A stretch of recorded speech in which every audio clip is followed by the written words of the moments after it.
Love that.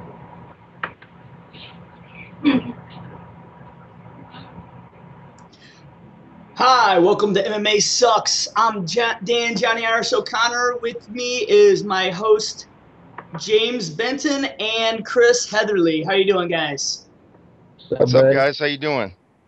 What's been going on, Chris? You got a fight coming up? yeah, got a little fight in Canada Saturday. Leave, fly out Thursday, and hopefully get down there and put in some work. Yeah, make sure Steve gets you on the right flight this time. He apparently he had a fight booked for Dustin Severs in Canada, and he had the tickets, and he was going, "We're on gate AA. We're on gate AA. Where the hell is AA?" And then after like 40 minutes of looking, Dustin finally grabbed the tickets, and he goes, "Steve, that's American Airlines." And they missed the flight. I've had to ask him every day when we're leaving, just to make sure. That's Steve for you. So tell us about your opponent. Yeah, you're fighting. His name's Alex Garcia. He's supposed to be the up and coming blue chip out of that TriStar camp, right? Yeah, he's supposed to be a stud out of TriStar. Usually I guess when you come out of a big gym like that with guys like GSP and Rory McDonald, one of those guys says you could be the next big thing. You're automatically going to carry a lot of hype into fights.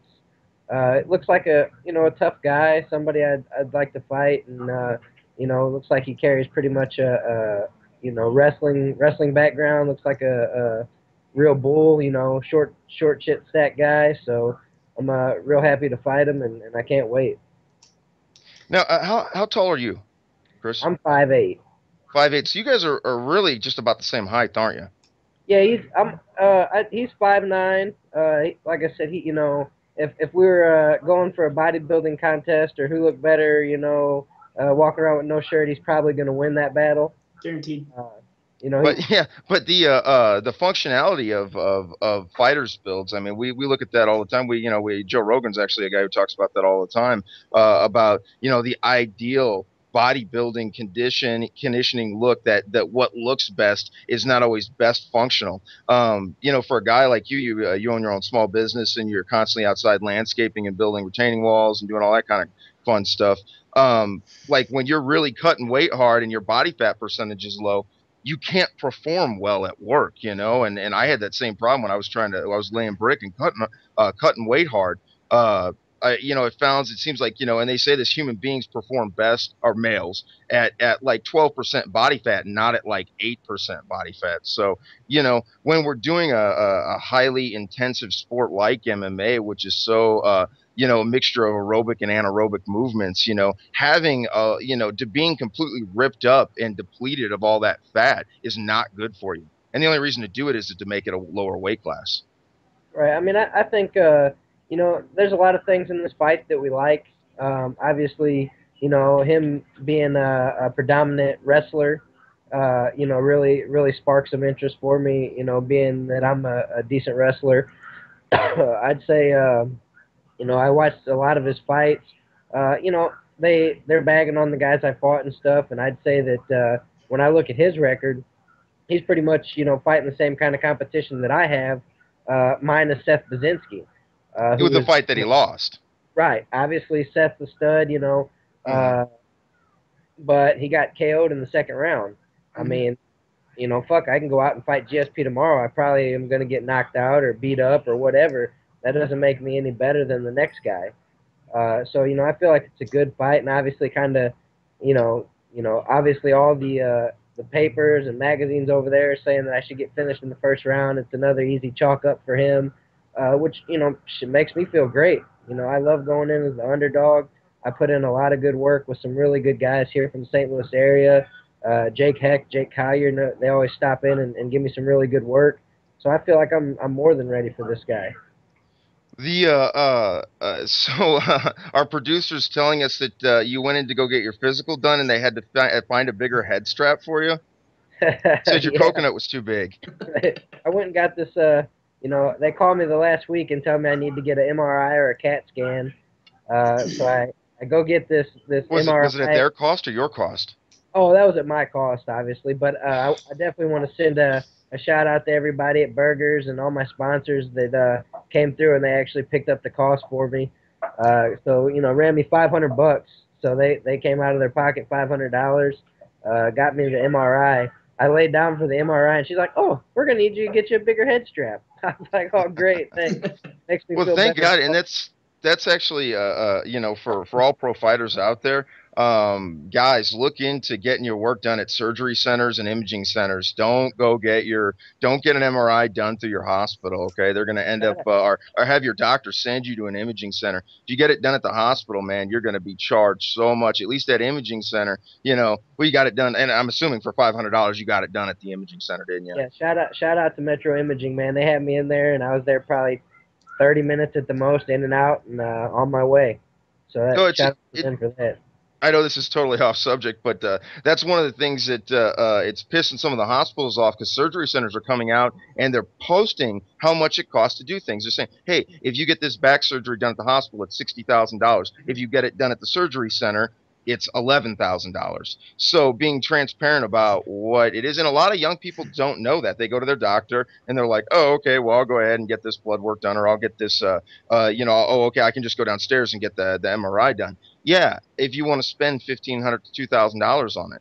So, just FYI for guys out there, man, look into your surgery centers, look into your MRI or imaging centers. But yeah, I mean that's ridiculous. They want you to fight on the show. They want to bring you up here, and they're like, "Oh, but we need this medical work, so that's going to have to come out of your end," And it's really nice that you guys have a family over there that passed the hat around and got that done for you, man. That's a step beyond a team right there. That's family. Oh yeah, it means a lot, especially, everybody. It sucks when you got to fucking ask people for money and sponsorships, and they came through, man, and they definitely did the job. When Steve went up to Canada to fight, when he made this connection, he fought Farrah Cater.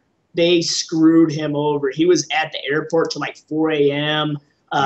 It was just robbery. I was calling him. I was actually I was out in a gym in California. He's telling me all the shit that's going on, where they're leaving with the gym till 4 a.m. Then he's getting ready he's cutting weight, and they come and get him. They made him cut, like, I want to say 10 pounds. He's in there. He just cut the 10 pounds. They come in like, "Hey, Farad's not going to make weight, so we're going to go ahead and bump this up another 10 pounds, and didn't give him any more money and all sorts of shit. I mean, he got completely screwed. So the Canadians don't love America. Who's this? When was this?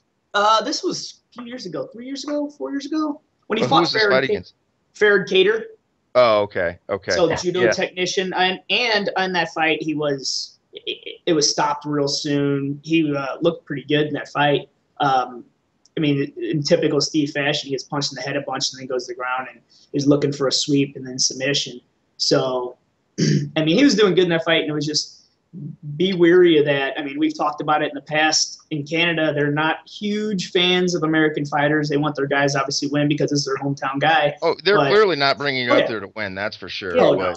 For me, that's the best makes it thing better. Ever. There's no pressure on me. I can go there. I don't have to impress 100 Stump fans.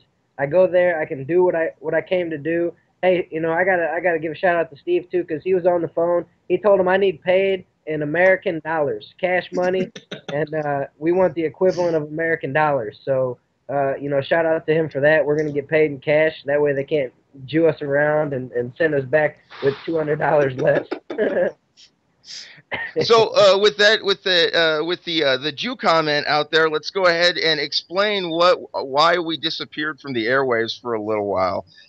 We kind of got right into Stump's fight, but so we used to be on some lousy shit show with some piece of shit local MMA website, knucklejunk.com or knucklejunkies.com.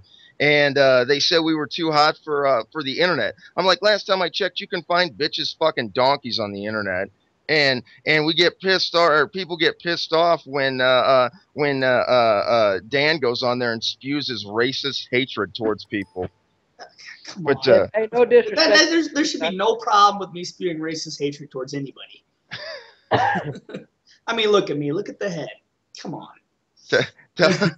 No, Yeah, so really what happened was, guys, a couple of the Knuckle Junkies guys were great to us, and they ended up making all this happen. So they got us back on, and they're getting us our own website and doing our own separate thing where they can support us as fans, but not necessarily take away from their journalistic integrity, because that's kind of what had happened. I guess some potential sponsors from another show or from a show they're like, oh, let's see what we're getting into, and then they click on right as Fierce Taylor's going, man, I am high as fuck when I get in the ring. That's all I recall from the interview. But Eric Urban's big cock and yeah, I said being in North South with Eric Urban's like getting pistol whipped with his big dick. Yeah, so that happened, and that cost a local promoter some sponsorships, which is the last thing we want to do. It's actually exactly what we want to do. But then another manager got ticked off because they're like, this manager wanted to be cleared and wanted to know what questions we were going to ask. And I was just kind of like, yeah, man, fuck off. I've known Eric for years and years and years and years since he had his, I probably met Eric when he had his like 5th amateur fight or something like that. And I'm the guy who promoted him to blue belt. I'm not going to sit there and taper my let's say Eric's got a new girlfriend on Facebook. Is it a Facebook relationship, or is it a new girlfriend that he just announced on Facebook? He's in a straight relationship. He's in a straight relationship. Oh my God, come on! Now see, Eric just got out of a marriage, and like, come on, man, slow it down, slow it down. Let me tell you how he got in this relationship. I think you showed him how to get out of mount. When you're in a high mount and you do that crazy shit where you the roll back and go. He's addicted to that silly shit. That's how he got the girl. He did it to me, and I was instantly in love. I was like, I love you. So I think that's how he got that chick. Nice. That yeah. So it was we don't want to cause any problems with anybody else. That's why we decided to kind of do our own thing with support. The Knuckle Junkies guys are helping us out and things like that. But we don't want to mess with their journalistic integrity or anything like that. Or we don't want to come off too biased and they don't want to. And it's not like I'm really biased towards anything anyway. But I know that. But please still send your complaints to Knuckle Junkies. They'll read them to us. We're not gonna. Yeah, I mean. Yeah, if you think I'm a bastard or you don't like me, my name's Brett Otten. Speaking of Brett Otten, good God, man! We were at Mike Rogers' birthday party this weekend, and some of the guys, local fighters in the area. Lance Benoist plays drums, Andrew Sanchez plays lead guitar, Zach Freeman's on rhythm, and then Celeste, who's Quentin O'Brien's girlfriend, she does Muay Thai, and she's actually competed in she fought Muay Thai Nationals this year, and she's on piano and sings, and so they did a bunch of songs, a bunch of really good covers and stuff, everything from Aerosmith to Metallica to some really good Leonard Skinner. Got Mike Rogers up there singing, but Dude, they're old can fucking sing. No, he's not bad. He's not bad. I was impressed. How drunk he probably was. I was kind of drunk, but he sounded fucking good. He kept in key the whole time. But Brett Otten stepped up and grabbed the bass guitar, man, and got out there and started playing some bass. And I certainly, after hanging out with all those guys, I know that they don't have any issues with fighters smoking weed. I swear, man, I walked through that place and I didn't know where it was coming from or who it was coming from. But that place, like, I mean, God, it was like being in Denver or California or some shit like that, with how the entire back half of Tilted Kilt smelled like weed.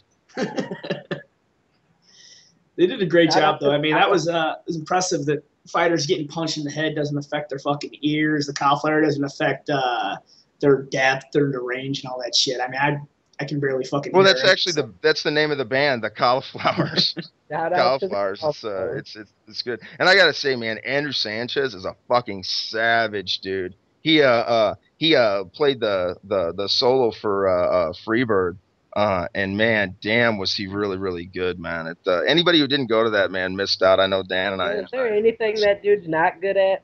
Yeah, that's another thing. When's it? This is not fair. This is not fair. You know, good looking, in shape, can fight his ass off. He's good at everything. I'm just He's in saying, amazing shape, doesn't slow down, you know, doesn't get tired. And oh yeah, on top of all that, he's an amazing guitar player.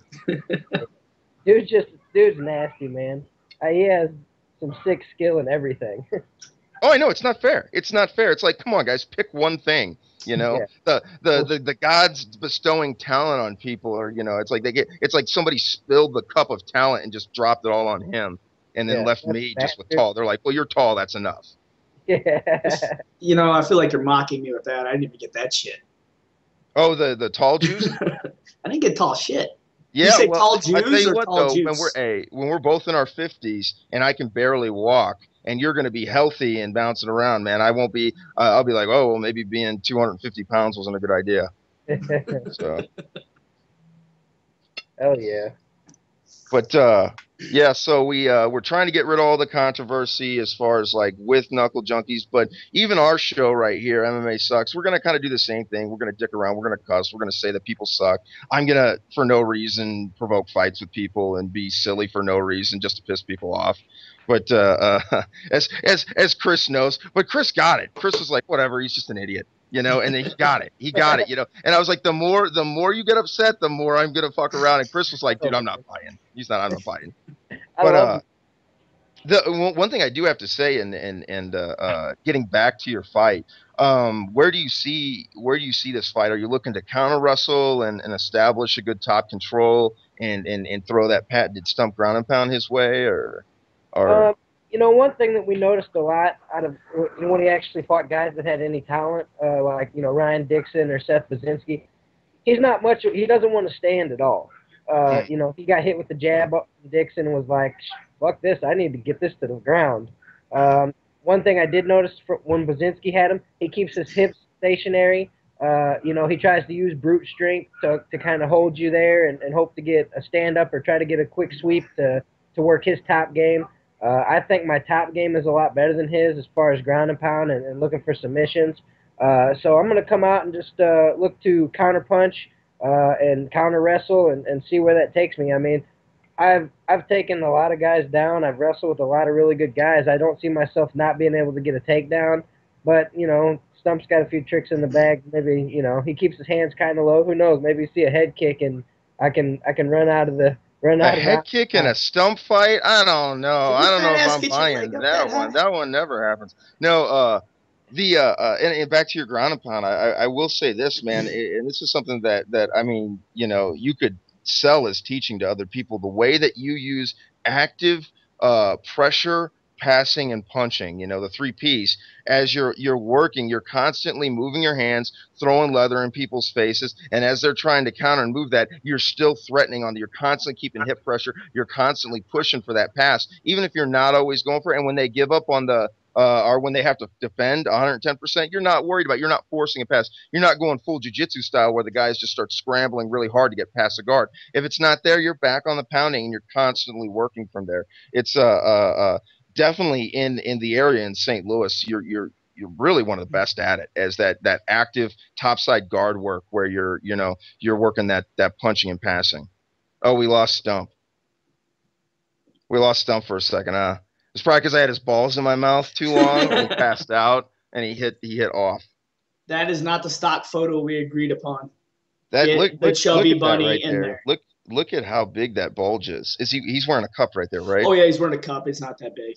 I've had it pressed okay. against me more than once. It's not as well, that's impressive okay. as that. That's those tactical cups. What is it called? Shit. The bulletproof. Right. Yeah. We ought to armored nutshells. Armored nutshells. Right. Armored Freaking nutshells. Awesome. Yeah, so, well, hopefully we get Stump back here in a second, but we can keep going.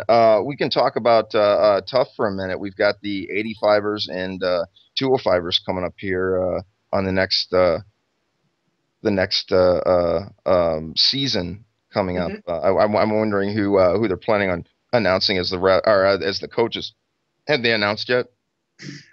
Shit. I believe they have, because I read something about it. I can't remember exactly what it is. We're going to have to get contacted by our boss to see what's up. Oh, not boss, but Producer. I think he's trying to get Stump back right now. Yeah. Fuck. Who is these guys? Do you know anybody that tried out for that? No, not really. I mean, I don't. I think a lot of guys are not relying on that avenue anymore.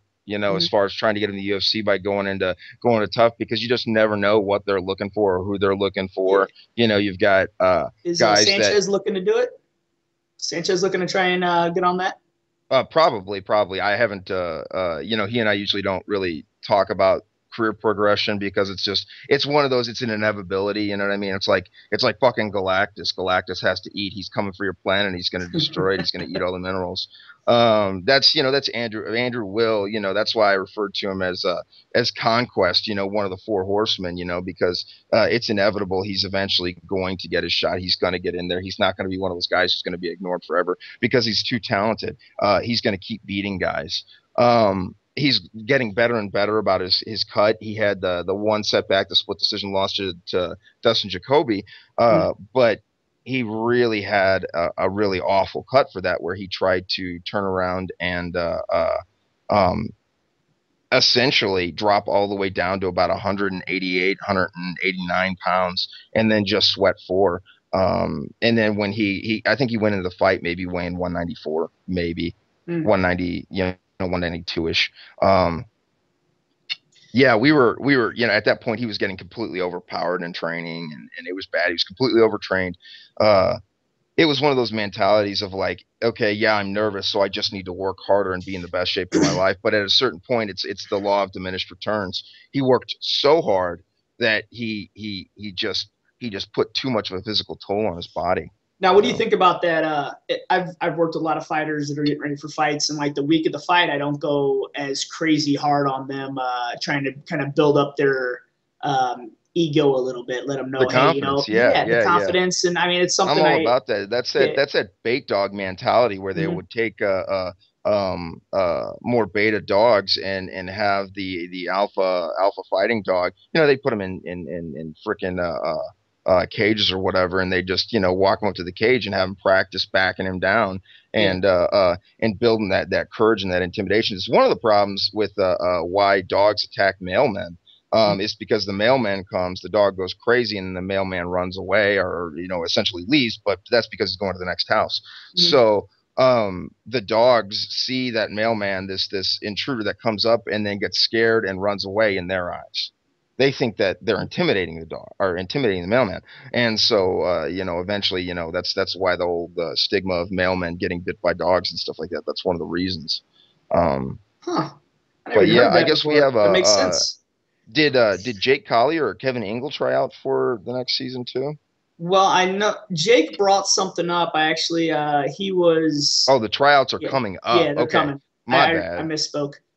Jake actually brought something up. I was talking to him about sponsorships and how to get sponsors and everything, and he's obviously never had a sponsor, so I was trying to hook him up a little bit. I said, well, when's the next fight? When is it going to be local? Where's it going to be? Because I was going to try and help him out, and he said, he goes, hopefully it's on the UFC. So I sounds like um, I don't know if he's going to do it because the hand's just now healing up. He broke his thumb really bad. Had a Hmm. plate and two screws popped in it, Oh yeah, I and remember. he looked good. He was up training at Krav. I do open sparring on Fridays there, and he was knocking Now, people how did stupid. he do with all the repeated nut strikes that you guys do in Krav Maga? He did okay with them. He had the armored nutshells on, took them like a Hmm. champ, so it was all right. Got to wear your Uh, nutshell. he sparred a very, very large guy that does train Krav that I've never seen before and came in and he knocked him pretty good a few times. Guy did the slow motion knockout fall at one point. Um, Oh, he Ric Flaired. He he Ric Ric Flaired. Flair. It was pretty Oh, bad. that's the best. It was the only guy I've ever seen that I actually got worried that he was going to be because he really slowly did the Michael Jackson lean, and I ran out and caught him, and then I realized I was Oh, trying to nice. catch a 260-pound large black man. So, but yeah, he looked good. He's a little out of shape, but he went. We did a straight hour of sparring, and he did fantastic. So I do Yeah, think in 2 he's weeks. really good at staying relaxed while he's working, and then he has that explosive power at all times, man. He has just, he's just in amazing shape at all times. Even when he's out of shape, he Yeah. still has that and it just comes from working with your hands all your life, and um hard work, hard labor is only, Jake Collier was not sitting around playing Call of Duty for the last 15 years. He was out working with his hands carrying steel, working down in southern Missouri, and and Cool. it's paying off for him now. Hopefully, he's another guy that just he needs to get his shot. He needs to. The one thing I would worry about for him, he's real good at hanging in there, and the gloves actually work in his favor in this case. But getting that, that quick, tough jujitsu guy that gets a quick takedown pass and then gets a position on him, and then can catch that quick submission before he's really like into the fight, and it might make him look bad. So that's the one thing, that Yeah. because if he gets warmed up, if when Jake Collier gets in rounds 2 and 3, man, you can really see him leaning on the other guy as the other guy's falling, as the other guy is losing steam as he's continuing to put on more and more pressure. His fight with Cully Butterfield was excellent, and he did a great job with that. In the third round, he was picking Cully up, who's a JUCO All-American, up over his head and just slamming the shit out of him. But yeah, he And broke his no broke his technique hand. whatsoever in it either. Just pick up slam. It was pretty impressive.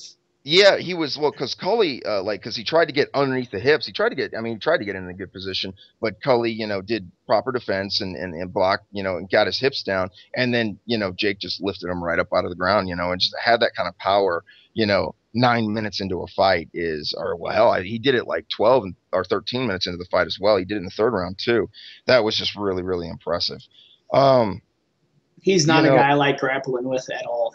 I mean, it has nothing. He just accidentally hurts you. Oh.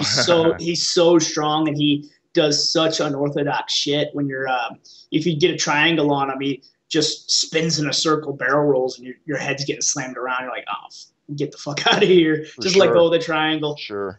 So. Yeah, we got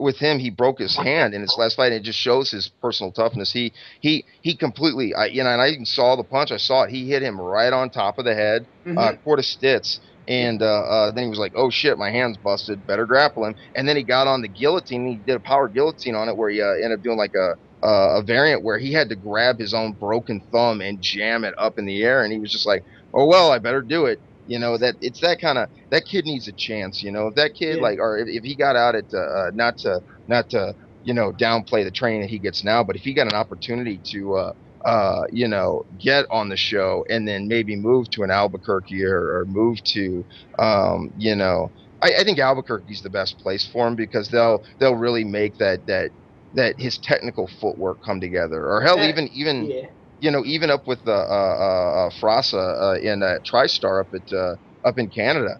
That guy understands footwork. We watched, although it wasn't the most entertaining fight because Rory wouldn't double up on his jab or anything like that, but he understood his distance, and he understood Jake Ellenberger's distance, and he just scored his points, and that was it.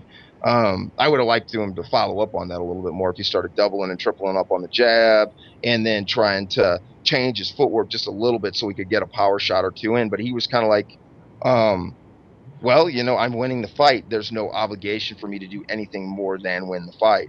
All right, well, we got Stump back.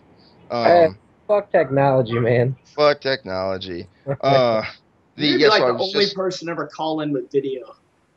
Yeah, you're the only one. Yeah, everybody else hasn't. Their shit isn't working. And who? Jake Collier's another one. Yeah, and the kid showed me how to do it. Can you believe that? How about that? Oh yeah. I was just telling them Jake Collier was at the gym on Friday working, getting ready for the helping you get ready and everything. And he was telling the story about his hand. He goes, I hit him. He goes, it didn't hurt or anything. And then I went to go grapple with him. He goes, my wrist was just hanging there limp. He goes, I shook it out a couple times, like my hand's not working. So I was like, so he said he had to grab his own hand and jam in the choke. Yeah. So tough dude, man. Tough yeah, he's dude. really physically tough. But back to Chris. You got so we were talking about your the effectiveness of your ground and pound, and really, like, from the downed position. I know like Tyron Woodley has wonderful ground and pound from that squatted position, but from the actual down position where you're on your knees and you're working that effective ground and pound, I mean, really, there's not really anybody better off the top of my head in St. Louis that's doing it better than you. How do you usually how do you usually train that? Do you have any methods that you Well, employ? just having a really strong base from wrestling. Obviously, from the ground in wrestling, you're usually when you start in the parterre position, you always start on your knees. So that's just real having heavy hips is my main thing. I tried, basing up and going to my feet and trying to rain down punches. It's okay when you're not fighting a guy with good jiu-jitsu, but then when you fight a guy with really good jiu-jitsu, he squirms around and you get caught in weird positions, knee bars or ankle lock positions. And, it's kind of hard to knee bar me because I only got like short legs, but I don't want to take the chance. And I really love jiu-jitsu now since working with Steve. So for me, I'd like to submit guys, but man, I really like to punch people in the face. So when I'm using my ground and pound, for me, it's usually when I'm passing, I'm looking to punch guys in the face, and hopefully when I'm passing, I see a submission. If not, I just keep on looking for beating your face in. Yeah, well, but you are using jujitsu as you're Yeah. working that pass. That's an integral part of jujitsu is passing the guard, and you're keeping an effective ground and pound the whole time while you're working your passing, and it's something that a lot of guys. I mean, did you just sit there and did you just sit there and just pound on the bag over and over and over again until you just beat it into your head that you have to be moving and punching? Because I see a lot of guys that make that switch. They're like, okay, now I'm fighting at that pro level, and all of a sudden they're like, oh shit, guys are better, and they're not active with their ground and pound. They're not doing damage with their ground and pound. It's like it's powder puffy, and they've is it because they've relied too much on submission and made that too much a part of their game instead of saying, okay, I'm going to use jiu-jitsu positionally, and then I'm focusing on pounding this guy's head through the ground.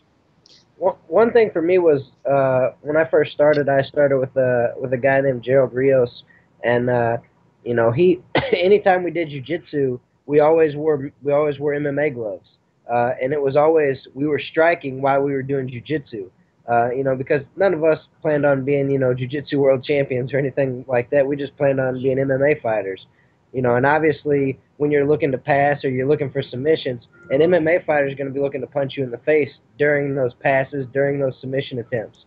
So every time we rolled, we always were, striking every time we rolled.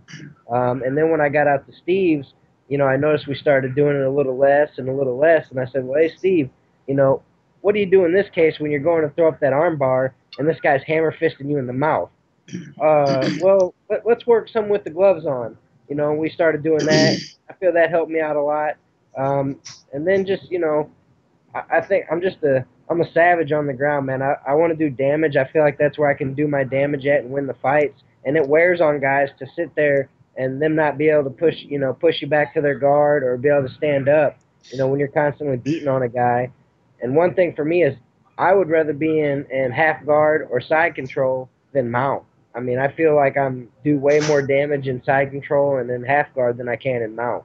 Well, as guys have now gotten, strength conditioning coaches and people have developed such core strength, it's hard to hold people in the mount and effectively strike. It's hard. I totally get what you're saying.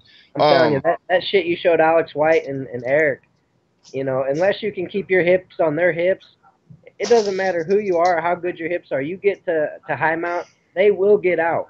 It's nasty, man. So I prefer to stay, I like to stay in half guard and triangle the leg with my leg and go to work from there. Sure. Well, It seems to be too that you're not getting tired while you're doing it.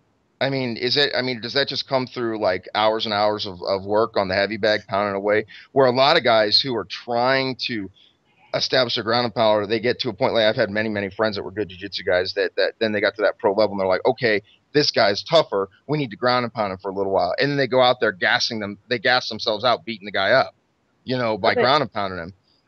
I think the difference is for one, picking your punches. I don't just go out there and go ape shit and look to land a million punches or throw a million punches and maybe five of them land. With everything I do, I try to make sure that it's gonna land. If I'm throwing it, it's to land. I'm not throwing it to hit a glove. I'm not throwing it to put something in your face.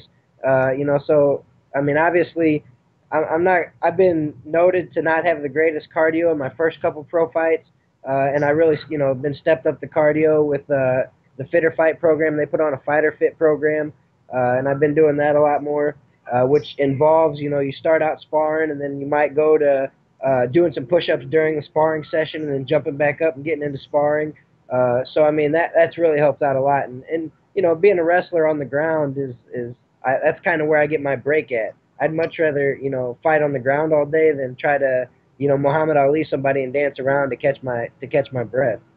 Now, Heatherly used to be real fat too. So his base is freaky. When he gets him out, it really is a pain in the freaking ass to get him off of you.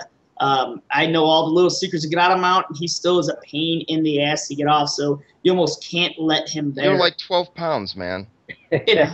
He was I'm telling you right now, that out the back door shit, it amazes me every time because I pass to mount on Alex or Eric, and it's like, hell yeah, I'm about to get some good punches, and then fuck, they're out the back door. It's like, son of a bitch, I'm not ever getting to mount again with you guys. Yeah, Eric has the weirdest like style of jiu-jitsu anyway, where he is simultaneously really weirdly flexible and he's constantly doing bizarre stuff. For him, he's just got to have continue to work on his fundamentals so he can develop a style of jiu-jitsu that is really sound, that can break down people who have really good jiu-jitsu too, or who have really good hips, and they know how to cut through a guard, or they know how to break these positions, and then build his style around his natural gift with the flexibility in his hips and things like that. He's funky, man. That's a funky dude to roll with. He's funky, man. He's a funky wrestler, and he's strong. For 155 pounds, the guy gets up to 200 pounds, and he's an ox, man. It's not like he gets up to 200 and he's a fat slob. No, he gets up to 200 and he's a horse, Oh, he wants it, man. So, he wants it. He wants it bad, and he's in the CrossFit gym all the time, and so much so where he was like, being like, oh, I don't know, do I have to go back up to 170? But everything is built on incentive and risk and reward, man. And it's like, do you want to give up the height and go back up to 170? And it's not the best. Dude a lot, man, because he's been coming in, and him and Alex and the infamous Spider, they've been coming in and really giving me some good looks at some really good strikers, obviously with Alex and Shane. And then, really good ground guy with Eric, and strong, he's good in the clinch. So I got to, give them guys a shout out for coming, taking that long journey down and helping out. Yeah. Yeah, dude. It's people don't understand, that, like you always say, the talent we have in St. Louis, if everybody got together and we had a Vanderlei Silva fight, a St. Louis fight team, how nasty we could be. Guys like that come down. Jake Heck, Jake Collier, Lance has been in a couple times. We'd be nasty, man. And the trick is, people have to stop relying on their fight team to help support their gym, because it's just not going to happen. And if we're all divided, we're not going to be able to give the guys the skill sets they need to compete at the highest levels. So guys are going to have to cross train with each other. We're going to have to let the fighters go back and forth and work. The problem sometimes when that happens is when guys do nothing but jump around and just spar. That'll shorten a fighter's career really, really bad. It'll break you down, it'll get you beat down, and that's old school training anyway. So you got to have the coaches that are aware of how much sparring's being done, and you don't want too many cooks in the kitchen. You don't want everybody trying to tweak individual guys' styles. You got 3 different boxing coaches telling you 3 different things, so that can work against you too. So as long as there's communication between the schools and people kind of working together to say, hey, let's get this kid in the UFC, let's get him in the UFC, and let's get him to stay there. And the only way to do that is to focus on the business model of the gym and make sure the gym is a profitable gym. And the only way to be a profitable gym is to have your kids' classes running correctly, your women's classes running, and have a place that for everybody in the gym. Because again, if we got all the fighters to St. Louis and we got a workout, and we had some random person walk off the street and walk in the room and be, hey, do you want to join this? No, that person would be like, oh my God, I'm afraid I'm not even going to make it out of this building alive. I mean, again, because that level of training is not for anybody. It's a 1% thing. There's a reason why you guys get paid money to fight. There's a reason why, it's because other people don't want to do it. I guarantee and you that they would love to get GSP to fight for free. Yeah. But Right. there's Because no most one with people's his biggest talent fear is getting and his punched in the skill set that face. is going to do that for free. And don't get me wrong, you know, fighting on these Who's that? regional promotions are great. It's fun, you know. But if your long-term goal isn't to fight on a big organization, you're wasting your time. You know, no one's gonna get rich off fighting off regional promotions. Fuck, you're probably What's not. You know, you might not get rich on fighting on, fighting in the UFC. But your long-term goal has to be fighting on an organization like that, or really, you know, you're just doing this for fun. And I know for the amount of hours and stuff that I put in training and the amount of hours that I spend away from my family, this is pretty much past fun for me. It's I'm trying to make a career out of it. You know, so some of these guys need to swallow their egos and start helping each other out so we can all, you know, reach our long-term goal of getting into a bigger organization and a big show. Yeah, it just and Steve was in trouble for a long time. You know, Steve's gym was in trouble. And then his wife's been a godsend. You know, he got a partner. And I know a lot of people are like Steve's wife was mean to me. I've heard that. I've heard that several times from different people. But it's like you got to have somebody who's willing to crack, because Steve's not going to crack the whip. He's not going to go chasing guys down for whatever, but offering, you know, classes for your average person is how you're going to fund your fight team. You know, you can never look at your fight team to fund your gym, because it won't happen.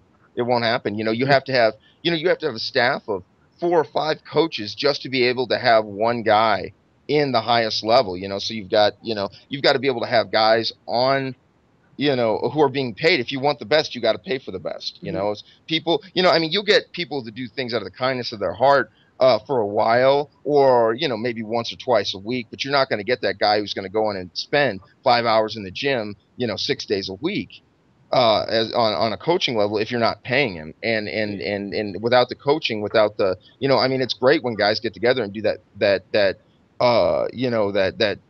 Militich style in a lot of ways of spar, and learn as we fight. But that's just not going to that is not going to win a fight against Rory McDonald. It's not going to win a fight against against some of these blue chippers out there that are just phenomenal fighters. And that's what, you know. Although Greg Jackson built his name off of like guys like Diego Sanchez and stuff like that, but he came in with a really good, successful business model, and that's what allowed him to hire a staff and yeah, he's a great, you know, I mean, I don't even want to call him a great X's and O guy, because I haven't really seen him. I don't even know if he's a great coach. What I know is he's a great businessman, because he's put it together and he's hired the right people. He's hired the right coaches, and he brought a lot of great fighters together and then together that they moved on to the next level. So I've never worked with Greg Jackson, and I've never really, so I couldn't even tell you if he's a great coach, you know, but I know that he Yeah, has great coaches there for him. Dana White's not a huge fan. Yeah, what you were saying about Carly, Steve's wife, does not fuck around. If you aren't paying your bills, she jumps your shit. If you're messing up the gym, she jumps your shit. She doesn't let you screw. She doesn't let you just kind of treat it as a boys' playroom. You know, she wants to keep it as a business, and she's added all these other classes and Zumba and everything else to the gym. That's how you have to make money. I mean, go and look at it. Go and look at the gym like Krav, where I teach. It's a beautiful gym. There's not fighters in there, but Right. I mean, I bring them in on Fridays for everybody to spar, but it's not a gym that's full of fighters. It's guys that come in and fighters they are learn poor, self-defense. They are. They are. Why? You know, Absolutely. these are people who have to live on. You know, it's one of the first thing when, you know, I meet an 18-year-old fighter that is really talented and up and coming and stuff like that. The first thing out of my mouth is, "Don't knock a girl up," you know, because Yeah. then your priorities are different, because you're You gonna have to be gotta. sleeping on dudes' couches. You're gonna be, you know, you're gonna be sleeping in the gym. I mean, hell, you know, Dan was talking about Bill Cooper used to sleep in his gym all the time, you know, and that was just the lifestyle he had It's where to, he you know, lived. deal with. Yeah, it's You know, where he you lived. gotta have you like it. You know, anybody with any sort of business mind knows that you have to have the women's classes. You have to have the kids classes, because kids that are going to show up, their parents are going to pay. You know, the Hmm. women that are showing up for you know, self defense, Zumba, you know, body combat, those are the people that pay. You know, those you don't have to chase them around every month for their monthly fee. Now the fighters that, you know, don't have any money, those are the ones you got to chase around. But if you can offset your business with all these people that are paying, and then maybe a couple of these slacker fighters, you can make things work out and make things profitable. Yeah, and But that's the without only them, way you can do that. It's one thing that Finney did really really well, because there was a long period of time where in the MMA, I mean, just a couple of years ago, no one was really talking about any one of Finney's MMA fighters. No one was really talking about him because he didn't really have him developed. He focused on building his gym and having excellent. Now he had a couple of excellent strikers. When Fisher was active, Tim Connors was still with him, and Kevin Engel and Adam Sully. He's had some really good strikers that were competing and things like that. But his first goal was to get those guys working part time at the gym, and yeah, it wasn't a whole lot of money, but teaching $25 for an hour long class and stuff like that. And for a kid, if he can get 5 or 6 classes a week, to offset his regular work schedule, well, then now he's starting to make some money, and he's starting to get it. Unfortunately, at a certain point, you can't keep people there at that pay grade forever. If you got a guy who's been training for 10 years, it's very good. That person's advice is worth a lot more, and it's unfortunate when gyms can't afford that. But now Jesse's to the point where he can afford to do that. So now he brought in, he's got 2 facilities, and he's got 2 full-time jiu-jitsu coaches that are on salary. He's got lots of personal trainers in there, and he basically bought Bally's, and he kept kept a lot of the components of the fitness side of things, and that place is constantly busy. And now all of a sudden you're starting to hear a little bit more about his guys, and you're starting to hear, because there was like a little bit of a lull there where you didn't hear a lot about a lot of guys fighting out of MMA, other than like Green would fight MMA. Yeah. Like all the MMA guys were either like some of the old school war room guys like Scott Ventimiglia from Illinois, and then like Berger and Rogers and Todd Fox, Brian Guidry, and then Jermaine Andre were the guys in the area that were fighting. Dude has the business side of things on lock. I mean, the guy is a outstanding businessman. I've never had any issues with him, so I can't touch on the other side of Finney. But as far as being a businessman, the dude knows what he's doing. Yeah, for me, and it's unfortunate for me because with Mike Rogers is a very good friend of mine. That's like a huge issue, and I know with Steve cannot stand him because of their the business relationship that they had, and there's been a lot of stuff that's gone on in the past, and I talked to Jesse about it, and I was like, dude, I'm not going to sit here and while I don't agree with everything that happened and stuff like that, but I'm not going to sit here and talk bad about anybody. I kind of wanted to get away from any of the drama or anything like that. It's about guys training and getting better and stuff like that. And I have respect for what he does. I don't think he does a shitty job at anything he does. I think his gym's very nice. I think he turns out very good fighters. And I think a lot of the people who are hobbyists in there learn a lot while they're in there too. So it's like he's doing a lot of good stuff too. And he's got some phenomenal coaches, man. I mean, you got Ezra Len and everything else. I mean, I won't talk bad about the guy either, but I mean, obviously our coaches don't like each other and all that fun stuff, but I mean, he's got a great facility. He's probably got he's probably got the best MMA facility in Missouri now. Out of anything else, different ballgame, but I mean, it's beautiful. He does a great job. All his Hit Squad, right? Yeah. Talking about Hit, yeah. That's the worst location. I think Granite City is a terrible spot. You can't have a high dollar facility like that in an area where the average family income is like $35,000 a year per household. That's with 2 working parents and got a couple of rugrats and stuff like that, and people are trying to get by, and they're living at what would be considered poverty levels in the United States. Although that's hardly poverty level, but fighters are, that's more of a fighter style gym, and fighters drive. I mean, that's pretty much what you have to do. You're happy with what gym you're at or what gym works best for you and where you're more comfortable. I mean, I live in Lake St. Louis, and I drive to freaking Valley Park every day, and that's a 45-minute drive easy. So, I hear you, man. I used to come all the way up from Festus all the way up to Baldwin to train with Rodrigo, and that was back when if you were late to class, man, you basically would just get smoked for the entire hour. So I remember constantly we would if we were late to class, guys would just stand in the parking lot and wait until the second class, wait until the advanced class, because they're like, I'm not walking in there late.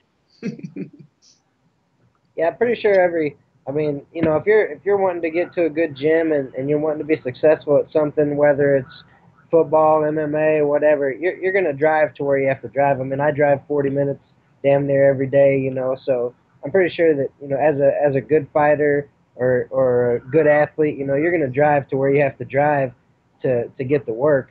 But Granite City is a god awful town, man. Like, It is. dude, It, there's nothing like that. That's seriously the worst location ever. oh yeah, I'm yeah, yeah, our producer's mentioning Cahokia, so I guess is Yogi's got a little thing going on over there. They're doing something in Cahokia. Yeah, my original coach, and still my Muay Thai coach, Gerald Rios. They got together with the mayor of Cahokia, and basically the facility that they're running out of used to be a YMCA. Hmm. And the city turned it into a fitness center, fully furnished with weights, big gymnasium, mats, cardio area, all that stuff, and basically rented it to them for nothing for them to teach Muay Thai, Jiu Jitsu, wrestling. I teach a class over there every so often, maybe once every 2 weeks, a Thursday wrestling class or ground and pound class, and just something that they did to try to get some kids off the streets and try to turn things around. Kokia's got some really good athletes as far as, EJ Brooks, Rob Washington, myself, and coming up through the ranks, Montville Prater. So they got some really good athletes. It's just, these kids are going out in the streets and they're banging it out in the streets instead of, getting in the gym and learning a few technical aspects of the sport and, going and putting on a show in front of, 500-600 people and staying out of jail.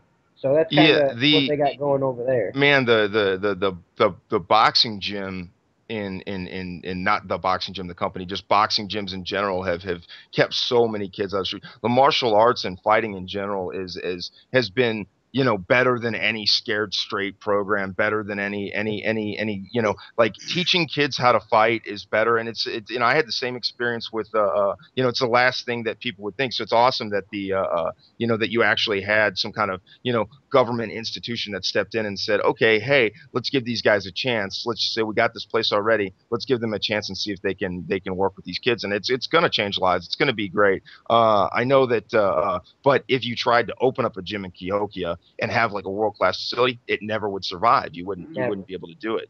never. The It's just thing is, it's they're charging, $25 a month, which is, obviously everybody, sitting right here knows that ain't shit for a gym membership. So that's the thing. Just, you spend a little, $25, you can work out as much as you want Monday through Saturday. They have weights, cardio, and then you can attend every single class. yeah. So for $25, And if those it's kids very can't cheap. find the $25, that's when it annoys me when guys are sitting there and they offer them. And this just happened to Mike Green, where he as he had and I know I mean I like so I got Mike's side of the story, and then other people have told me other things, where he was not charging people a lot of money, and then and then people who are who don't have, it's one thing if if Chris is training for free, obviously as a pro fighter, you're coaching, and you've earned your position to not have to pay. But you got guys that come in there and they've been there for 3 months and they've never done anything. They're not an asset to the gym. If you can't be an asset to the gym as far as, from a technical standpoint or from a coaching standpoint or something like that, then you need to do it monetarily. You've got to earn the right to be able to go anywhere and train everywhere for free, So these guys who can't come up with 30, and every single one of them have a smartphone, they got cable TV in the house.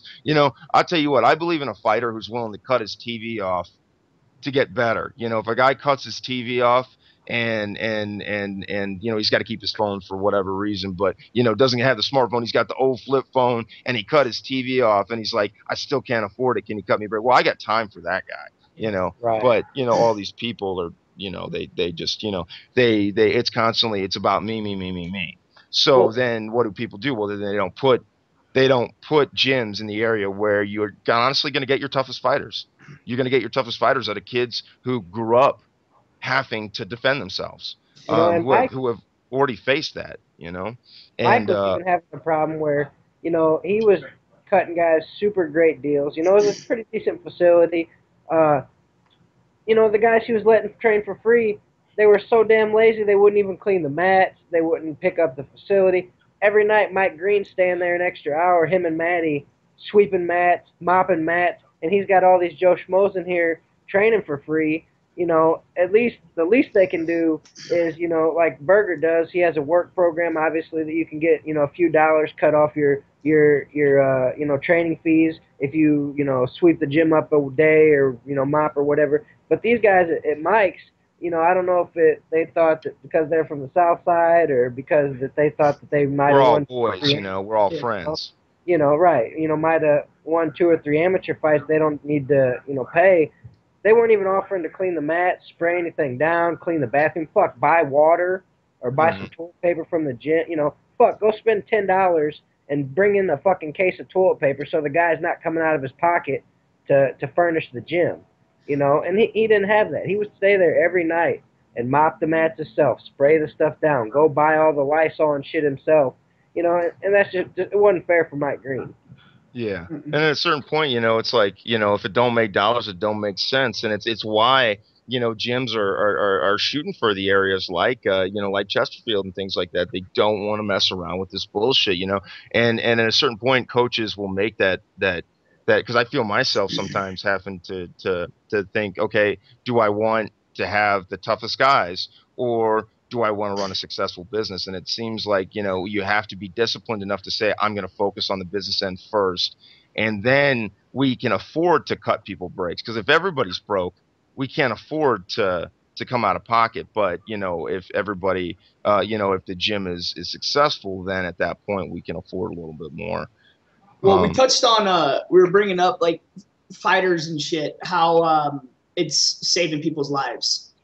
90% of the guys I know that are fighters are ex-drug addicts or ex-shitbags that while you were younger, you were just dumb fucks. You either got the wrestlers or you got the shitbags. It's kind of interesting how that really does change people's lives. I mean, switching addictions from whether it be heroin, crack, coke, beer, partying, just being stupid, going out and getting bar fights every weekend to doing MMA where you just know you can't come in fucked up all the time unless you're Fierce Taylor. But Weed's a little different, though. Weed's a whole different thing. I don't know how the hell he gets punched in the head high. That amazes the shit out of me. I fuck with him every time I see him now. But it is kind of interesting how they get used to it, you know. I guess. But that lack of tension, in that sense, it is a drug. It is a performance enhancing drug. You know, like Nick Diaz would talk about it. He said, "Man, how do you think I'm gonna turn around and run 12 miles? You think I want to do that shit? No, I get high as fuck and just take off." But I mean, you see how it's weird how it does save people's lives. I know a lot of people. It probably saved my life. I mean, honestly, there's a lot of guys I know that it definitely did. It's weird how they switched that being a shitbag, going out and doing heroin to switching over to MMA and just one of the hardest sports around. I mean, saving people's lives. I mean, that's really honorable the way that Cahokia is doing that for all these fighters, and it'd be really cool if a lot of other places. Well, they're taking a chance with something that would be semi-controversial. The funny thing about it is, I ran into the same thing in the Army as working as a contractor. I found that I could help guys with PTSD so much more than all the bullshit programs that they would do. Now, some guys are so severely damaged and things like that that there's a lot of therapy that has to go into it. But like really everybody that comes back from heavy combat, you know, they're a little shooken up over the whole thing. And one of the best things to do is, you know, what typically what happens is the guys get home from a deployment. If they have a hard deployment, what's the first thing they do? Gain 45 pounds, do nothing but drink. And it's like, you know, and we all know guys like that. So when we get them into the gym and we get them focused and stuff like that, it's one of the best, healthiest outlets. Punching somebody in the face is one of the best ways to take care of your aggression, because you're going to be accountable for everything you do. You punch somebody and you're going to get punched back, and you're going to have to deal with that. And you're going to handle it like an adult. And there's nothing more to it. There's no ifs, ands, or buts. There's no bullshit. There's no way to hide. There's no way to cry or bullshit about anything. You're going to fucking do it, and you're going to shut your mouth. But when people have those addicted personalities, they're going to be addicted to something. they're gonna find addiction somewhere. And so the best thing we can do is channel that addiction into or channel that aggression, or channel it into something that's going to be very productive, and it's going to teach them all kinds of values. It's one thing that I'm like a really big on, and I know you guys are probably you guys probably haven't really, well, maybe you have, Dan, with the Krav and stuff like that, but the concept of, having a formalized bowing in or formation or things like that. It's we just had Salo Ribeiro down for a Nice. seminar here this weekend, and That's he a had jiu-jitsu guy, Heatherly.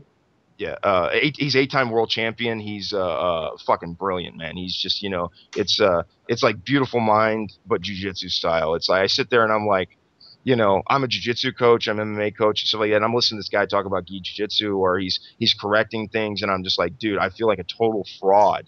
It's like trying to discuss physics with Richard Feynman or something like that, or Albert Einstein. You're like, wow, this is so far beyond anything that I'm perceiving. But he wanted to do like a formal bow in, and a formal where guys line up by rank, and there's a whole process that goes into it. And a lot of guys in the gym, and unfortunately some of the upper ranks almost scoffed at it a little bit, and that really annoyed me, because what happens to these young fighters, or these young people doing jiu-jitsu, and really especially not even the 1% athlete kids, but the everyday guys that just wanted to, I thought this would be cool, I wanted to get in shape and have some self-confidence and learn how to defend myself and protect myself.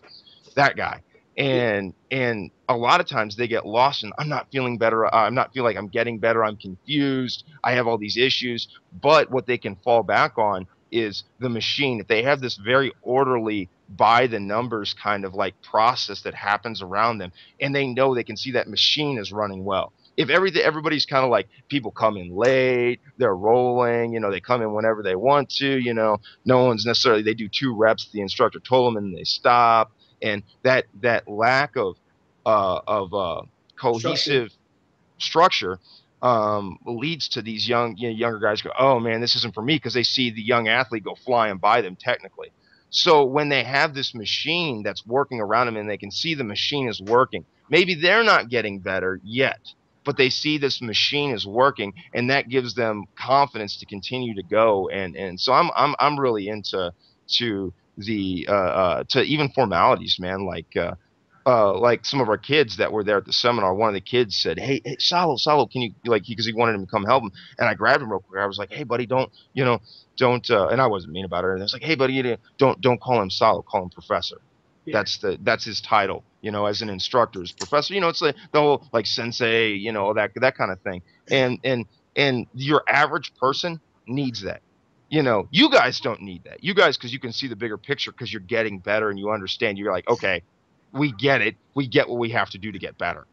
Your everyday person doesn't see that. So when they see the mechanism working, they see the formality, they see that repetition. That's something for them to fall back on. Yeah. Do you think that affects some of the fighters a little bit? Like you were saying that you waited till the second the advance to come in if you were there 15 minutes late or anything like that. Do you think that affects you at all? I was talking about being there 3 minutes late. Do you think that, waiting an hour to go train, do you think it'd be better to just come in and do the run in a little bit, kind of swallow your pride because you hit traffic or whatever it was, whether it was your fault or not? What was gonna happen is you typically would have just done calisthenics for most of the class, and then maybe gotten 15 minutes at the end to done it. It's one of those deals where it's like, either way you're gonna get punished. Not getting the technique, it's a lesser punishment, I guess, but either way you're gonna say, well, I'm gonna leave. I'm going to show up to class 20 minutes early so I'm prepared for traffic or for whatever reason. Now, if it was extenuating circumstances and being like, oh, Rodrigo, there was an accident right by, yada, yada, yada, that wouldn't be a big deal. It was mostly those guys who were habitually 5 minutes late. You could move the class back 10 minutes and they would still be 5 minutes late. Yeah. I wish I'd have known Salo was in town. I love Salo and Janji and all that stuff. That'd have been a cool seminar for everybody to go to. I've had the opportunity to roll with both guys, man, and it's really, really impressive. I know that most people looking on the outside would have said, "Oh man, John had a great roll with Salo," and like, "Oh, John, did good stuff," and but what I felt was when I was rolling with him, he was continually one step ahead, and I just had a lot of, a lot to throw back at him, a lot to, a lot of fight, a lot of, I was working hard, and cardio's not great right now, but my technique's not bad. Timing's not bad either.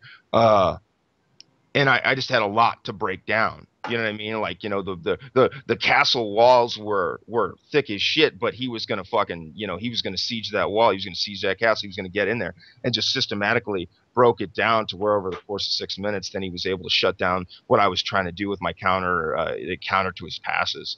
And the And way that he breaks down, the way he counters all of the new school jiu-jitsu, all the berimbolo, all the inverting stuff that I like to do a lot of too, and the way he counters it is just fucking excellent. It's just, like I said, man, it's it's like, it's like trying to talk physics with Richard Feynman. I felt like a high school teacher, and he's a fucking college professor. That's the difference. But I mean, the guy was a world champion before I even started jujitsu.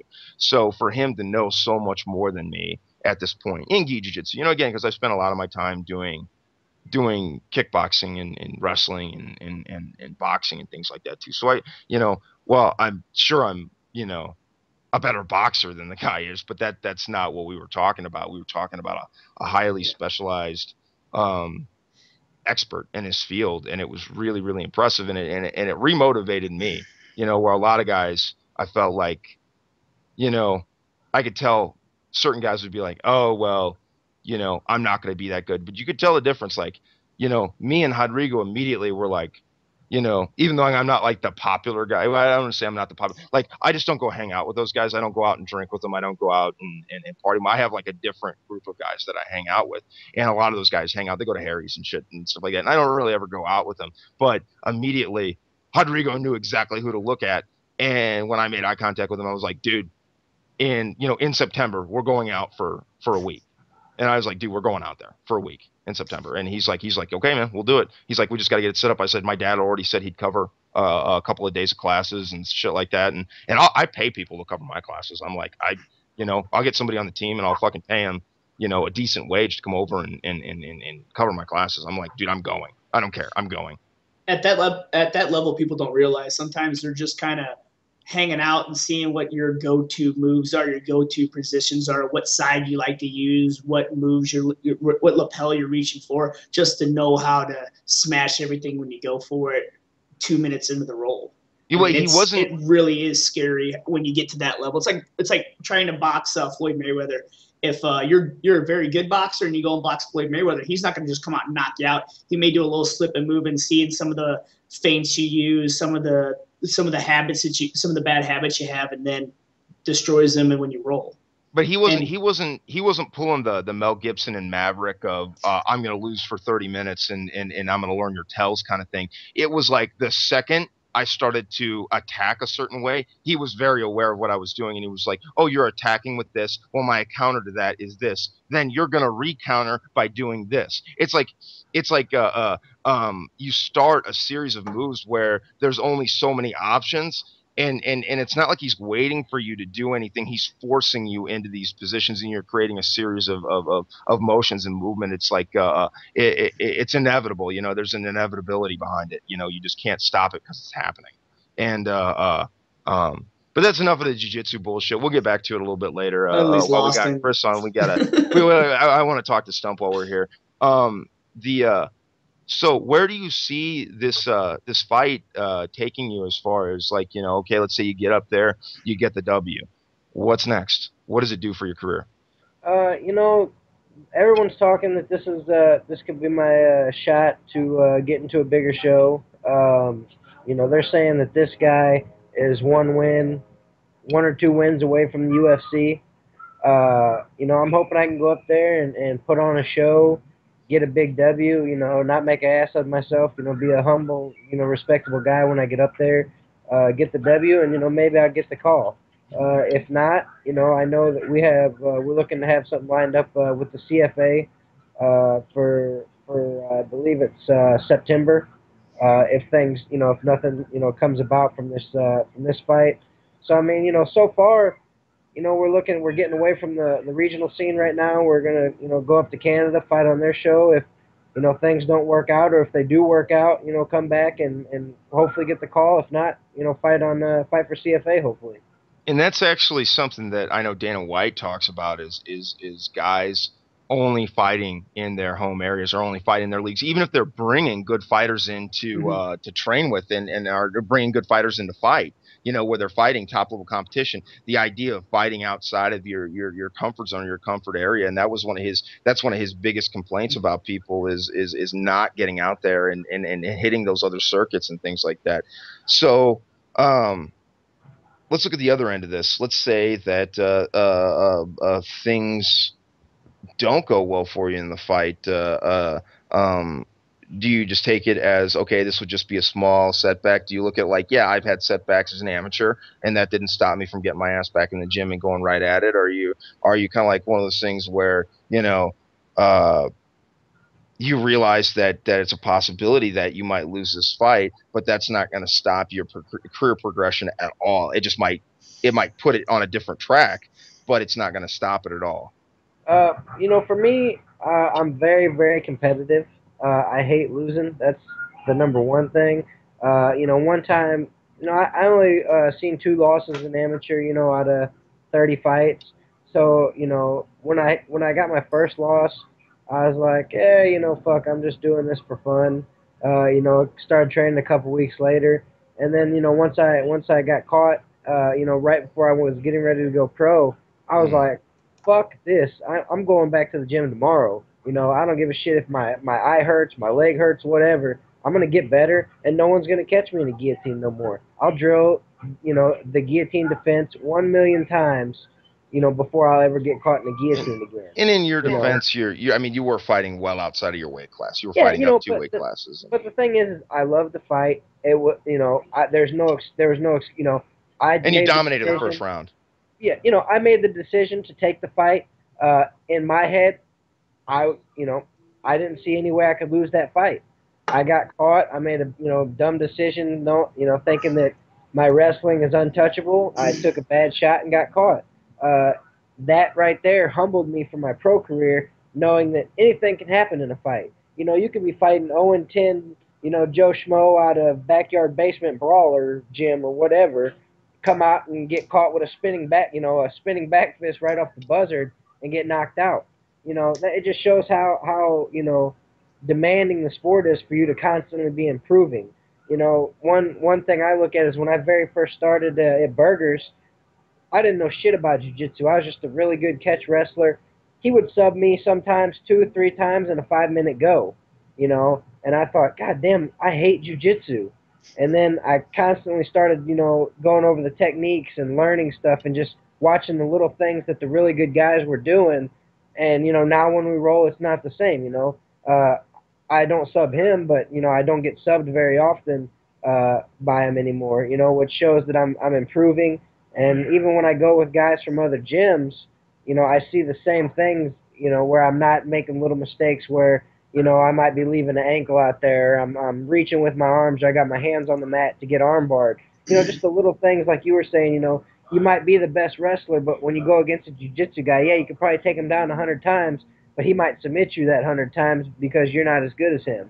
So it was really cool for me to learn these little techniques and see myself getting better. So if I do go up there and something happens where I lose, I plan on just coming back, grinding, and realizing, hey, if I get submitted, it's because I didn't train my jiu-jitsu hard enough, or I wasn't, aware of how to get out of a submission, or if I get knocked out, it's because my hands weren't good enough. So I'm always going to come back and look to get better. So no matter what happens, win, lose, or draw, Chris Heatherly's back in the gym ASAP. Yeah, I mean, week or so, obviously, to let myself heal and get back to my original Fat Daddy style, where I might eat a Big Mac or two, and then get back to training. Dude, man, that's good fuel sometimes. I know that, like, I mean, the old adage, you can't out train Don't a say bad that diet, to but, him, for the love of man, Christ. I'll Bro, tell you what, man, 250 pounds. I pass McDonald's and it's like a fucking. It's like they have to have a chain link fence up, or if not, I'm stopping in. oh yeah, man, I Don't get the ever tell him that that's good fuel, man. It is so hard to keep him on man. diet. Ocho Cinco talked about that all the time. You guys know, like Ocho Cinco, he'd be up there and he would eat, like he said, man, I eat McDonald's 3 times a day. I just work out a lot. And it's Yeah, like, yeah, okay. he said Has on nothing to do with Sundays. the fact that you're an amazing athlete with good metabolism. But Yeah, he yeah, I said mean on that's what they say, the Sundays, old dude. adage, you can't out train a bad diet. You know, if you put the best fuel in your body, you're going to get the best performance. But honestly, it's one thing if your body's not accustomed to it, because like if you eat clean and eat clean all the time, and then all of a sudden you throw a Big Mac on top of it and then try to train, it's not going to go well for you.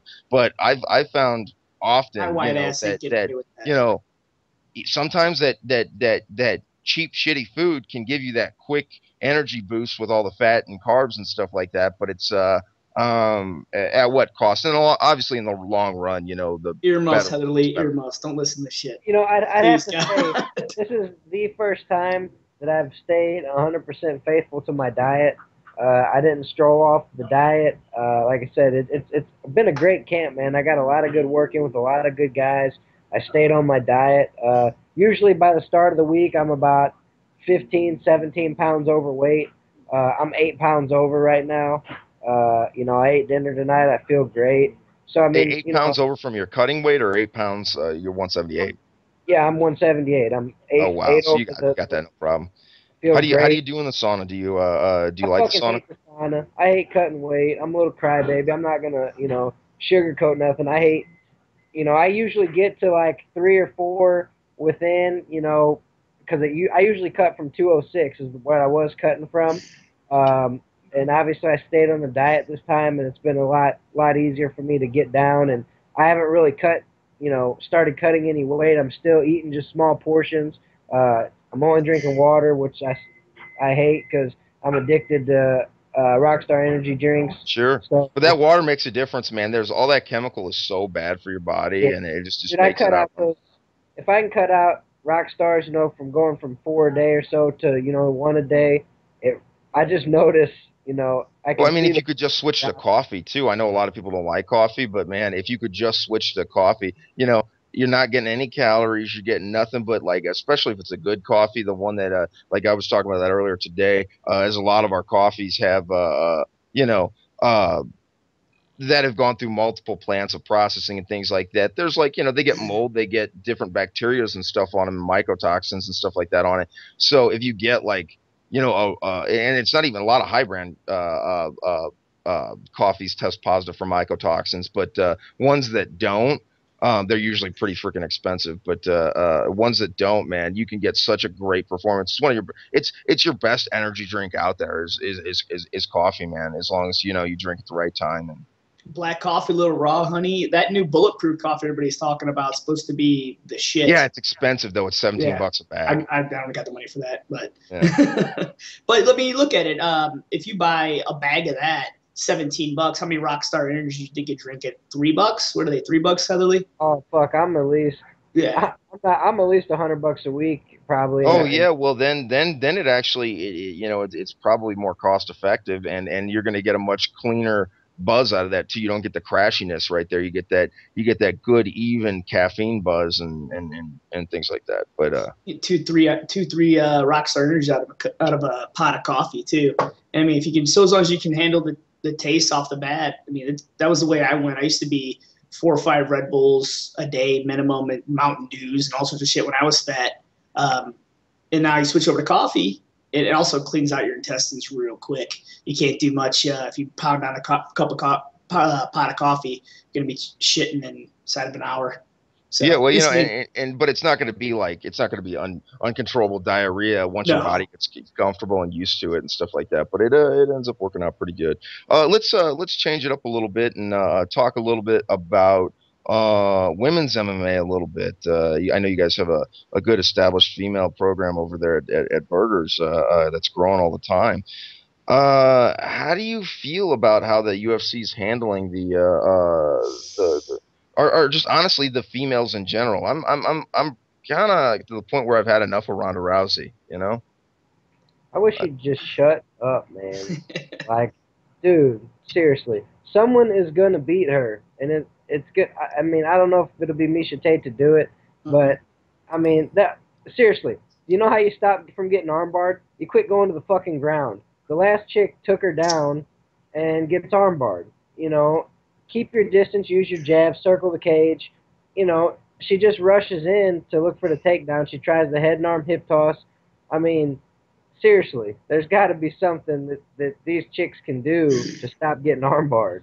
I don't think that they have the backing of a great judo expert to help with that, or they're not imploring them, or it's some douchebag at the YMCA that's swearing that they were 1986 judo Olympic team that's coming working with these people, because those aren't moves that are going to be hard to stop if you see them coming.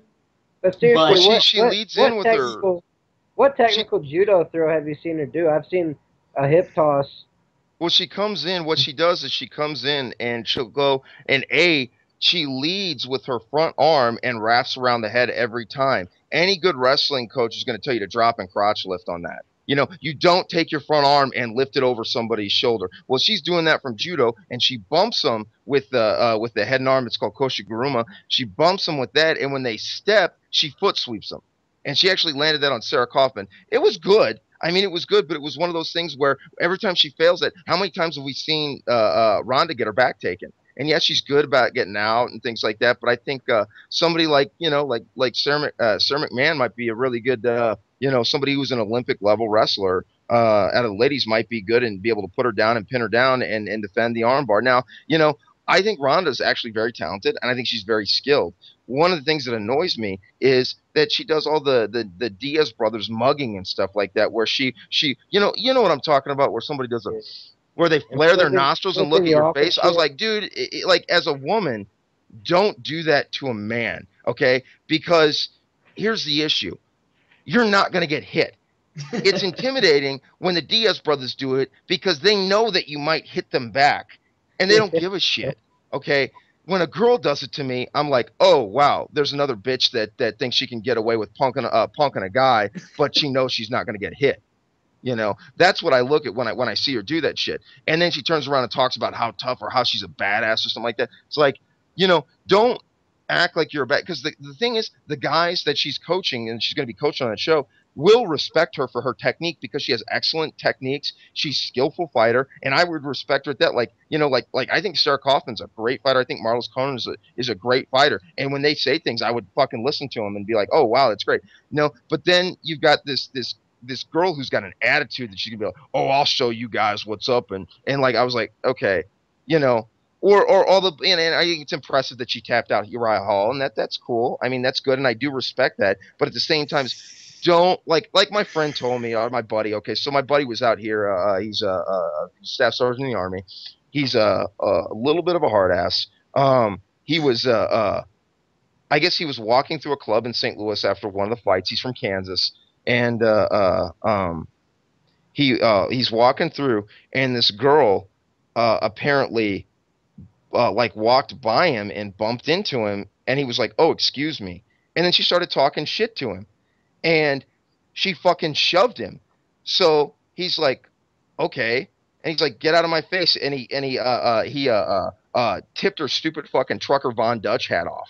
And so she punched him. He turned around and fucking slapped her in the face. And he told her, he's like, don't put on a man's hat unless you want to fucking really wear it.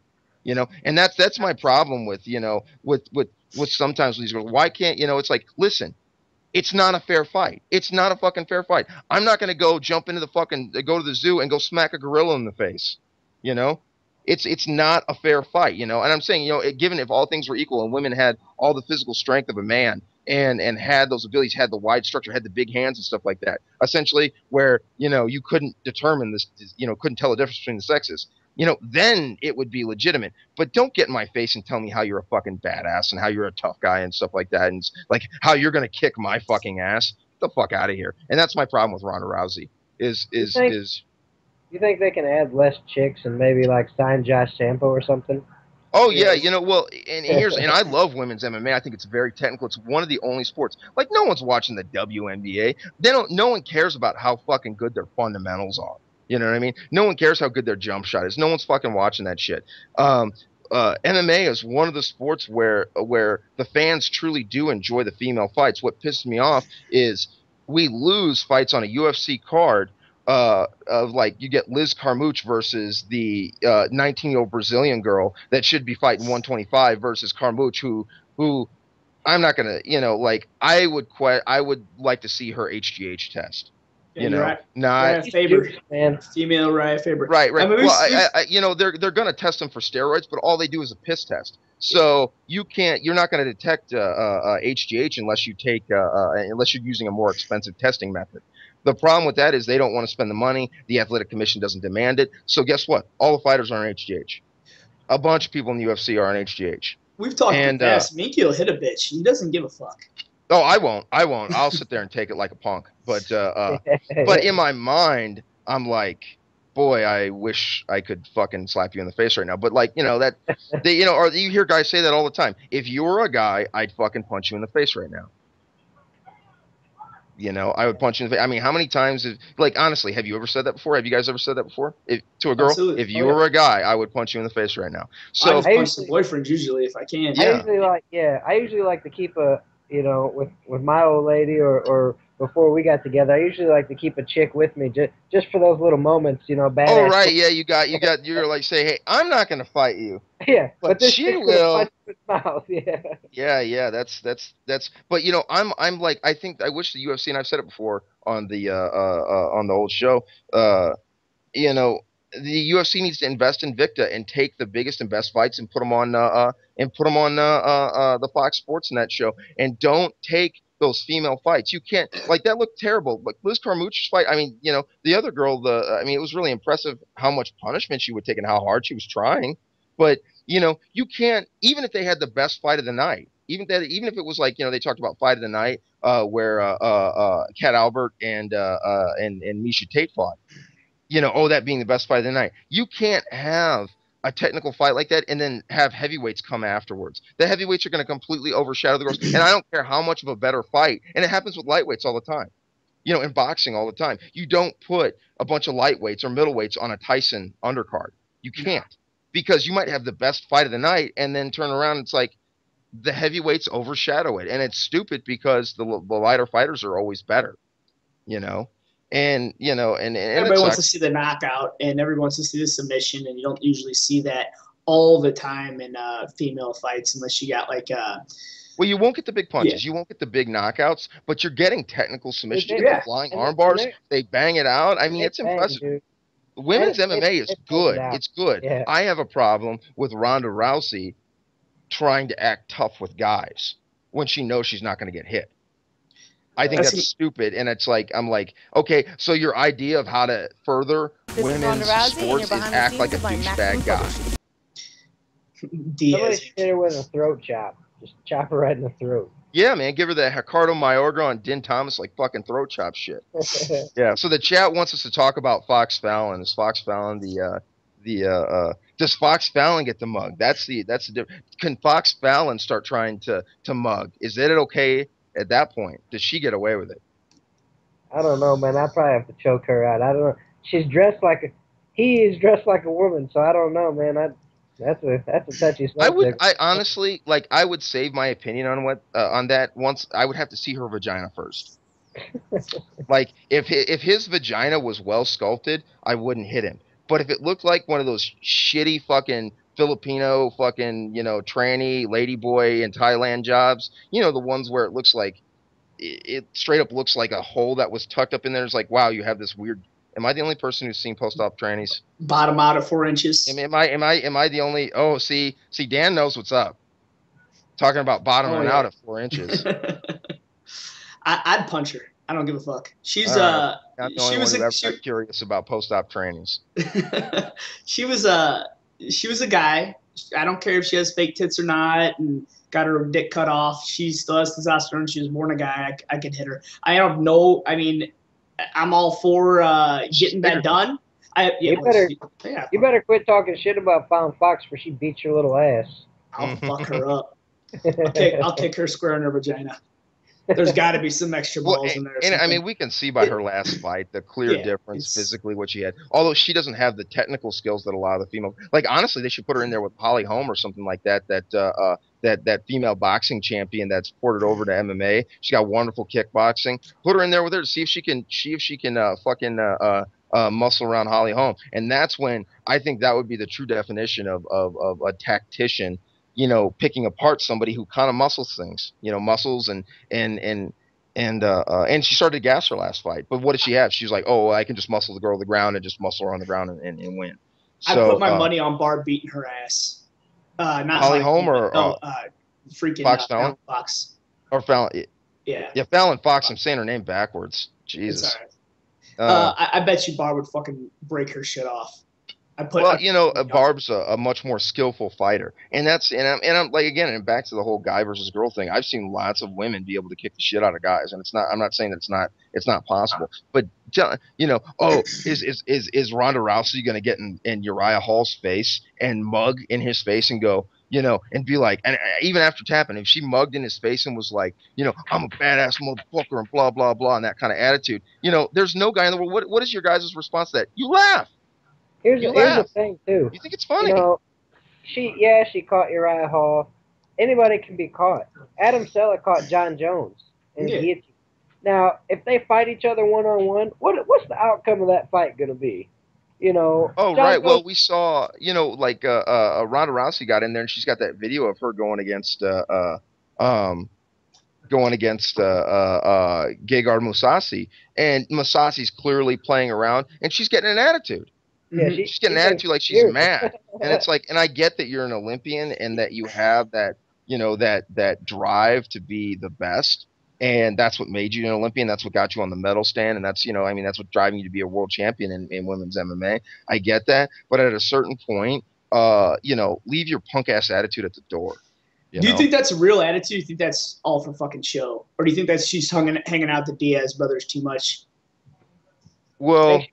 Put that strap on, and now she thinks she's, can't be touched, and probably hanging out the Diaz brothers. I will say this: a guy that I know, I won't want to name his name, but a guy that I know has trained with her, and his response was, "That bitch fucking stinks."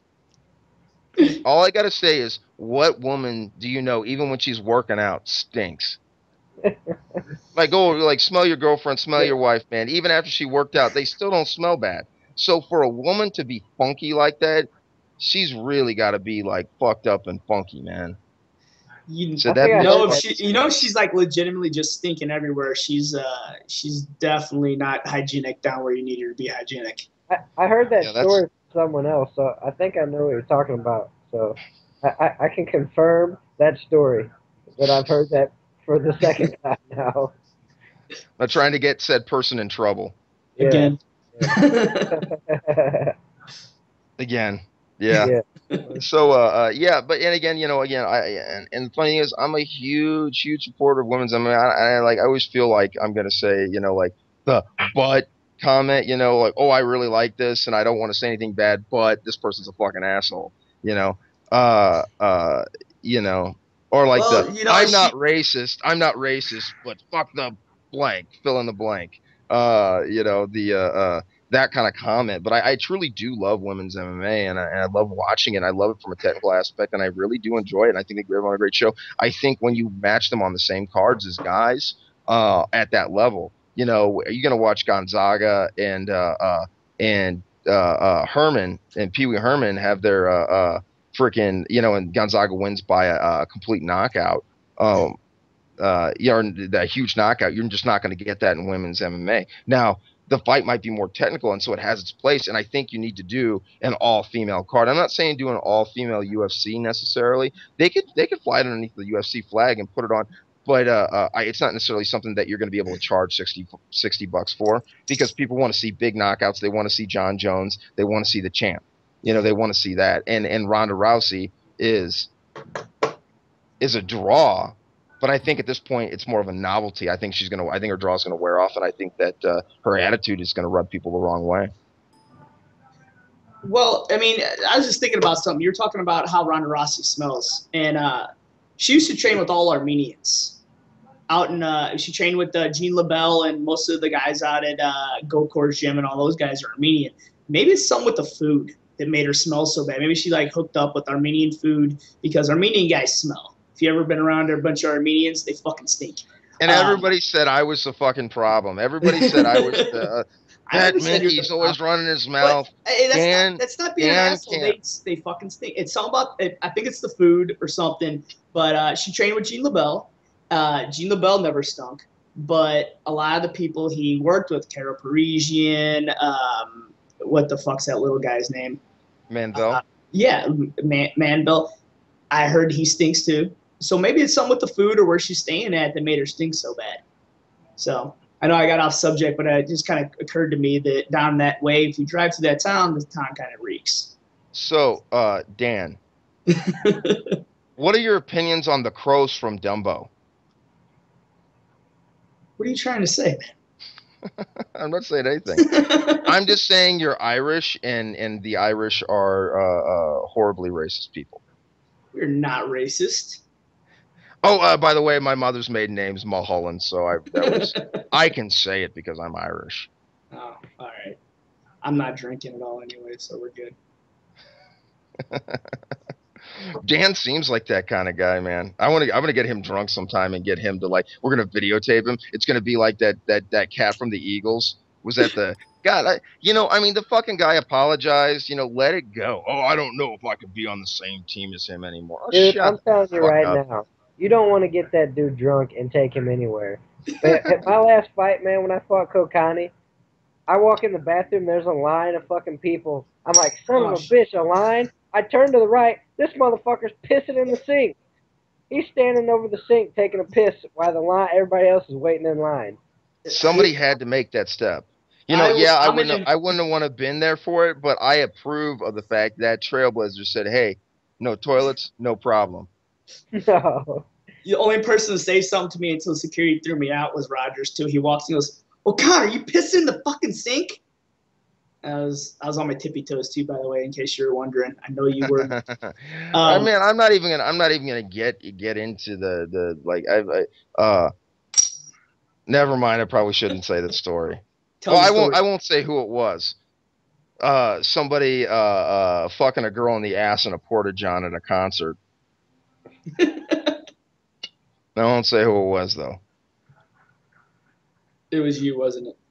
No, it wasn't me, man. I don't. I don't That's have. A high-class girl. She took it in her other vagina in a porta potty over a hole of shit. That's classy. They get married afterwards. Yeah. But now I see why dudes was kicked off the air, man. Yeah, man. This is actually nicer than our last episode. Yeah, we're like. I mean, this is just kind of chill and laid back. I don't even know when we're supposed to stop. We got to be. We're close to what, like an hour and 30 minutes right now. When are we supposed to stop? We're close to 2 hours. All right, I guess we gotta wrap this up here eventually. We're supposed to bring up all sorts of shit we didn't bring up when we talking about chicks getting fucked in the ass over a hole of shit. Like, honestly, that's. We got tattoos we're supposed to bring up. Yeah, we can talk about. Speaking of girls getting fucked in porta johns. What's her name? Christy Mack is with War Machine. That's her boyfriend, and he still is. He's actively fighting for Bellator now, and she's getting cornholed. And again, I'm sure the sex is great. I just could not sit there and deal with not only the fact that I have to think about my that he can't fuck his girlfriend because she can't be sore for the next guy who's going to fuck her in the next day. I mean, it's just such an awful thought. But is that true that they can't do that? Well, I mean, he has to do it. He commented on it. He's like, yeah, man, it sucks. She's got some scenes coming up tomorrow, so I can only fuck her really gently so I don't leave any bruises or anything like that. And it's like, wow, that just really sucks. And honestly, the Tenacious D song, "Fuck Me Gently." Yeah. But remember, at the end of the song, he said, and then he's gonna fuck her hard. But then, and the blowback on War Machine was fucking terrible, man. He had all the Twitter fighting and stuff like that, and then guys from 4chan turned around and sent him gay escorts, and of course they sent all the pizzas to his house too, because that's just a standard 4chan move. But sending gay escorts to his house and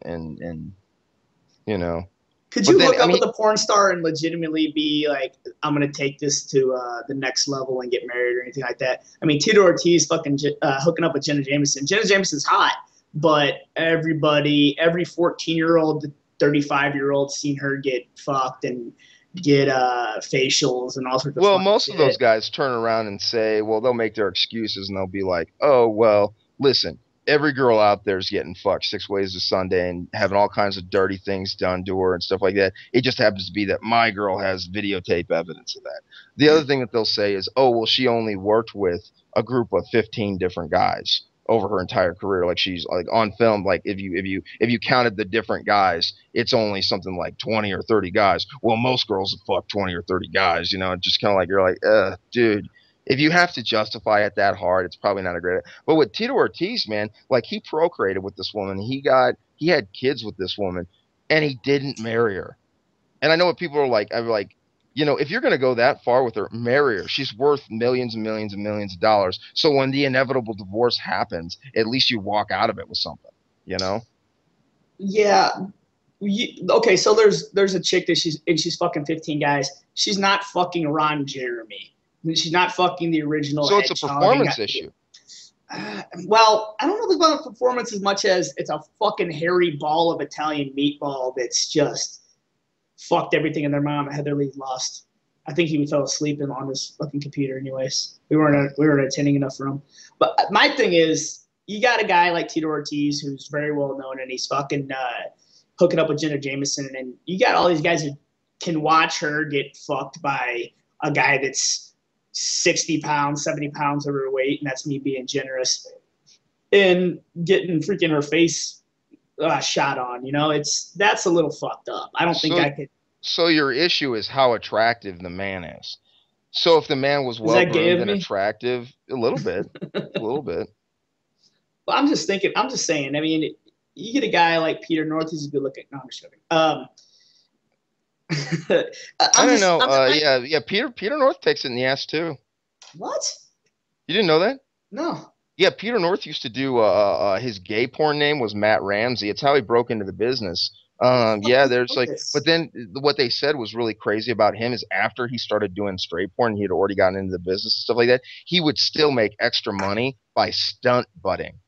And I know what you're saying. What's stunt butting? Okay, a lot of times in gay porn, a lot of guys don't want to get slammed in the asshole, so they'll do close-ups and they'll have another guy fill in for him. And he used to fill in for other guys and let dudes fucking drill him in the butt. Who was the other real famous one they said that was about the 14-inch cock guy? Oh, John Holmes. Holmes. He got AIDS from going over to like Italy and banging trannies and shit like that. That's bad time. Is that gay? I'd say that's kind of gay. But what if they're post-op?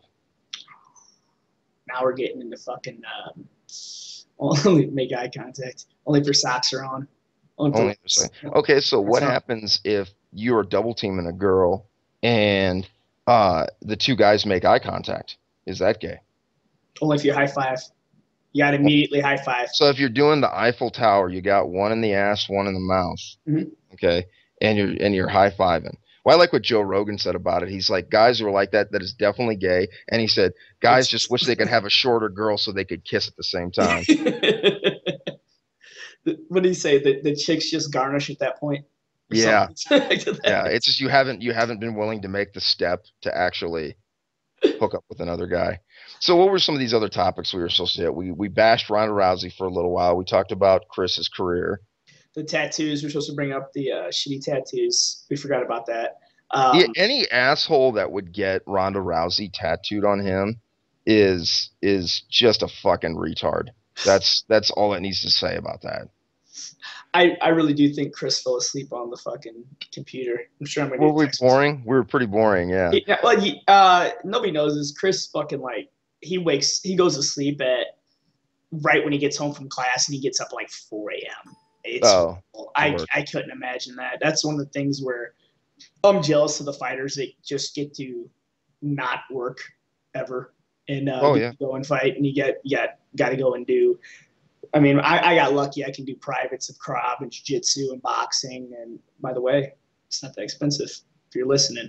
And then go teach classes and go and do personal training and shit like that. So you get to make your own schedule a little bit more. I kind of get to make my own schedule. Like today, I had to go work out, but I also got to knock out a run, and then I had to go teach and got to do what I needed to do in between. So you go and make a decent amount of money for 4 hours of work at hours that were good for you. If you can drag your ass out of bed a little earlier, go knock out your run, get done with that, go knock out your boxing workout, and then go deal with the family situation. So it's nice, but you got a guy like Heatherly, he's working his ass off. So I give him shit about not making weight and eating junk, but the guy does work a lot. He's not going to hear, hopefully he doesn't hear me praising him, because that's kind of our thing. I talk shit about him as much as possible. He does work a lot. He works 2 different jobs, owns his own company, and then fucking gets up at butt crack of dawn to go work at fucking armored truck company drilling shit all day, which has to be horrible. So, oh yeah, for sure. Yeah, man. Wish the best to him. Hopefully, next show we'll be able to talk about singing the praises of how great Chris did and how he's on to the next step, and hopefully see him on to bigger and better things. We're gonna go ahead and wrap this up. This was the inaugural episode of MMA Sucks, the show that's not afraid to go full retard. Oh, I'm sorry. We actually have a few other announcements that we're going to make. This weekend we have the Warrior Weekend down in Vetus, Missouri, where I went to high school. It's going to be a mixed card pro amateur.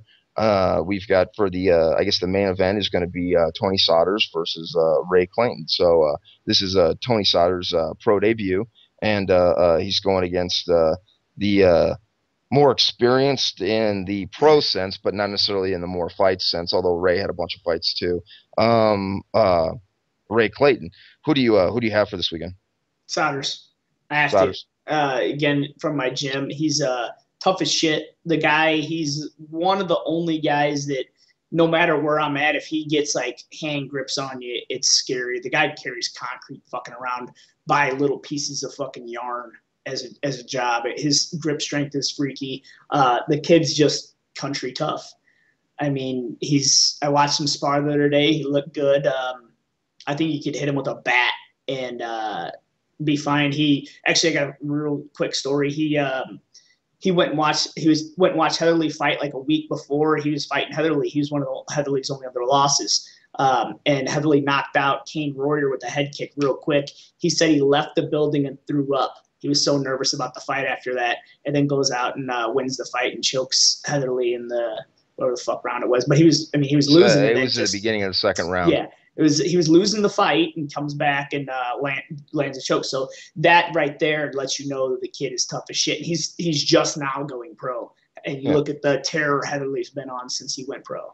So, and also, but he did have a lot of weight on Heatherly, so I don't want to talk shit about Heatherly in that regard. But yeah, Heatherly's fighting 2 weight classes down from where that fight was at. Yeah, so. But Sodders is a monster. He's the Vanilla Gorilla. It's not a joke. That nickname suits the shit out of him. I know it's not as unique as a lot of other nicknames, but Vanilla Gorilla really suits that. It's really apropos. Yeah, but he's fighting Ray Clayton, who's a very, very experienced guy, somebody who's fought and beat Tony's old training partner. Oh shit, dude, I'm tripping on his name. They call him the Yeti. Steve Russellmeyer. That's right. That's the one. Yeah, it was down at. It was the same night that Cronin beat Tony, and it was a good fight. I remember it being a split decision, and it was a really close fight. But so Clayton's game, man. So it should be a good one. Tough fight to break out on your pro fight with, but you got to take them where you can get them. Mm-hmm. Moffitt's on that card too, I believe. Yeah, and then I know Lance DeClue is fighting. I can't remember his name. It was Gary Becker. Yeah, he used to train with you guys, and then just Bills and whatnot. I actually ran into him. Yeah, I thought right. That's what he said. Oh, he had trained down there with you guys. Yeah. What happened? I have no idea. He was there. He was training hard, and he kind of disappeared. And was training somewhere else from almost immediately later, from what I was told. Yeah, and obviously don't take that for the granted. Yeah, he told me. Yeah, he told me he got injured, and then he got like a massive bill for the rest of his contract, like 8 months later. So, but He was. Guys, if you're going to get I never got to not go to spar him. class, you need to sit down and make a written arrangement with your instructor to freeze your contract or something like that. We've also got Malcolm Smith versus Shane Moffitt. Is this fight going to be at 55 or 45? I want to say 45. I was working. So Malcolm is going down to 45? I believe that's what Shane said. Don't quote me on it. I worked with Shane the other day and was was talking to his coach about how his jiu-jitsu was doing, and he was looking good. His stand-up was crisp, tight. I'm assuming this is going to be at 45. I don't think Shane has any interest in fighting at 55 anymore. No, so I think this fight is at 45, and I think Shane's fought at 55 for a long time. So, Big Mike is fighting Henry Griffin. That's going to be an interesting one. I don't know who Henry Griffin is. I don't know either. Actually, I ain't gonna lie. Is this Mike's is a pro fight? Pro. So he talked Berger into letting him go pro. He's having a lot of issues trying to find guys that would fight Mike. So just like screw it, we'll continue. That's kind of that's kind of what happened with me. That's why I went pro. Was I went a year inactive, and I was like taking boxing and doing jiu-jitsu competitions, but I couldn't find guys that would take the fight with me. The only guy I got offered over and over was Sampo, and I was like, I need to work on my wrestling. So that was like the only. I mean, I couldn't find anybody else that would fight me. So about a year went by, and I was like, me and Berger kind of sat down, and he goes, "Well, let's see if we can get you a pro. If we can't get you any belts, which I never got any belts as an amateur because guys with belts would not fight. So." We'll see what happens with that. Yeah, so he's fighting Henry Griffin, who's 1-0 as a pro right now, and he's 4-1 as an AMI. So so the guy's got some experience similar to the amount of fights that Mike has. So we'll see how that goes. I don't know if he's a ground specialist or not. I don't assume he'll probably want to stay and bang with Mike too long. So Mike's very good on the ground. Mike's well-rounded now. He came into the gym as mostly a tough striker, and now he's very well rounded. I was watching him go at Berger the other day, and went against a pissed off Berger the other day. It was pretty impressive because Mike was very mad. Oh, not the other day, but like a week or two ago. So it was pretty interesting. He's very tough. He's going to do fine in this fight. I think he's going to surprise a lot. Was he getting mad? Berger kept tapping him out. No, he was Mike's one of those guys. I catch shit about it when I talk bad about Mike, but Mike's one of those guys. He's very vocal. If he feels like he's not getting his due diligence, he's going to say something, and he didn't feel like he was getting any fights, and that he wasn't getting what he needed. So he's been begging to go pro, and now he's going to be going pro. So I'd love to see it. We wish the best for him. Hopefully everything turns out good. Mike seemed like a funny, cool guy to talk to when I got to talk to him at a couple of shows. So he's a great guy. Best for him. Him and my dad are like love each other, and it's really weird because my dad's like a 62-year-old ex-police officer, and you wouldn't expect him and Mike to be like really good friends, like run up and hug each other and shit. I'm like, damn, he didn't even hug me. So that's funny. Yeah, well, hey, 30 years difference doesn't mean anything sometimes. You can find friends anywhere. Yep. But anything else we need to talk about before we get on? No, that's good. Let's wrap it up for this one, guys. Just like before, guys, we're gonna keep trying to get better. We'll try to think of more and more funny, ridiculous things to say. Talked a little bit about anal sex. So talked about Chris Heatherly's fight. We talked about how Ronda Rousey's gooch stinks.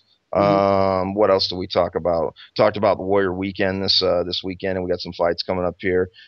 So all you all three right? Fans out there, go ahead and support your local MMA scene. Make sure you're going and checking out your local fights down at Cage Championships down south in the Rollins Sullivan area. Go check out Shamrock over at Lumiere in River City. Go check out all of Jim Jenkins stuff that he's doing at Heart of St. Charles. Go check out he's doing Shady Jacks too. Go check out Rumble Time down at Ameristar, guys. You got a lot of quality fights around in this area, and it's going to take the support of everybody to get these kids to the next level and get everybody an opportunity to be great and get that TV money, get that Anderson Silva money. So got to work together, guys. All right, we'll call it a night, and peace out. And I'll sign off with the same thing I did when we talked about when we were talking with Tyron. Hey, hey, hey, smoke weed every day. I forgot my sign off. I'll have to look that one up. This episode sponsored by Copenhagen.